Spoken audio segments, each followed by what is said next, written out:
বারাসাত জেলা পুলিশের ও আমডাঙ্গা থানার পুলিশের উদ্যোগে তারাবেড়িয়া গ্রাম পঞ্চায়েতের বৈজগেছি বাজারে অনলাইন প্রতারণা থেকে দূরে থাকার বার্তা ও অল্প বয়সী বিবাহিতদের বিরুদ্ধে সচেতনতার বার্তা অ্যানাউন্সমেন্ট ক্যাম্প করা হয়। এই অনুষ্ঠানের মূল উদ্যোক্তা তারাবেড়িয়া ক্যাম্পের এএসআই শামীম খান। এদিন উপস্থিত ছিলেন আমডাঙ্গা থানার এসআই আসিফ মণ্ডল, এসআই অরিজিৎ মণ্ডল ও এসআই আতাউর রহমান ও এএসআই শামীম খান। তাছাড়া উপস্থিত ছিলেন তারাবেড়িয়া গ্রাম পঞ্চায়েতের প্রধানের স্বামী মেরাজুল বনি ও বিশিষ্ট সমাজসেবীরা।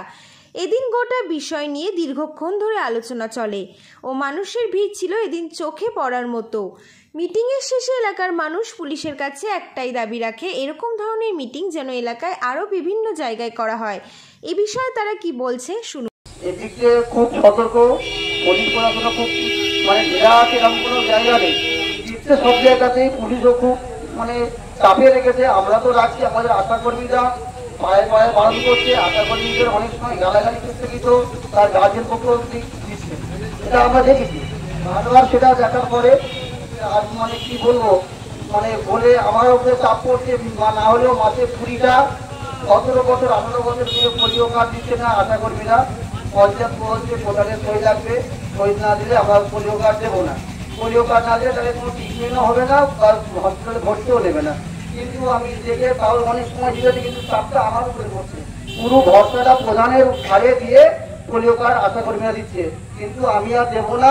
সতর্ক সবাই হওয়া দরকার।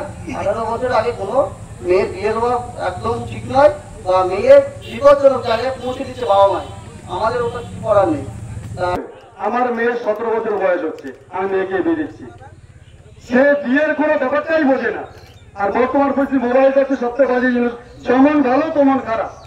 মোবাইল দিকে সমস্যাটা হচ্ছে। কতটা লম্বা হয়ে যাচ্ছে আমি বলছি, ভুলে ক্ষমা করবেন। কারণ এই 17 বছর বাচ্চা যখন বিয়ে দেবো আমি, সে কিন্তু কিছুই বোঝে না। এই বাচ্চারা বিয়ে হওয়ার পরে অনেকেই দেখছি 1 বছর যেতে না হলে সেই বাচ্চার অন্তর্ভুক্ত হয়ে যাচ্ছে, বাচ্চা হওয়ার সময় যাচ্ছে। অতএব সেই বাচ্চাটা পোলিও কার্ড করতে পারছে না। এখন যে বর্তমান আমি সরকার শুনলাম বা সরকারি ব্যাপারে দেখছি, সেই বাচ্চার যদি একদিন বয়স 18 বছর বয়স একদিনও যদি কম থাকে, সে হসপিটালে গেলে ভর্তি হলে সমস্যা হচ্ছে। সেই বাচ্চা হওয়ার সময় তার মার কথা শুনতে হচ্ছে, তার বাবার কথা শুনতে হচ্ছে, তার যার সঙ্গে বিয়ে হচ্ছে তার কথা বলতে শুনতে হচ্ছে, শ্বশুর শাশুড়ি সবার কথা শুনতে হচ্ছে। এবং বলছে যদি ওই বাচ্চা মেয়ের বিয়ে বাচ্চা হতে গেলে কোনো সমস্যা হয়, এবং তার বাবা মা এবং ছেলে মেয়ে সবার জেল কাটতে হবে।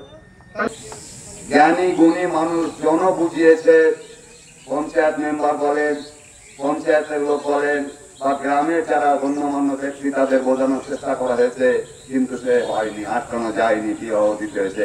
এই ক্ষেত্রগুলো কোন সিচুয়েশনে যাবে, কোন পরিস্থিতির মধ্যে দিয়ে গেলে এগুলো আটকানো যাবে, আমি পুলিশ প্রশাসনের কাছ থেকে এগুলো কি বলবো জানতে চাইছি, অনুরোধ করব জানার জন্য।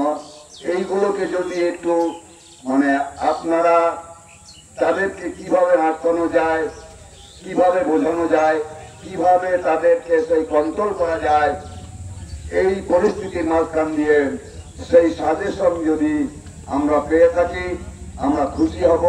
পুলিশ প্রশাসনকে ধন্যবাদ জানাবো।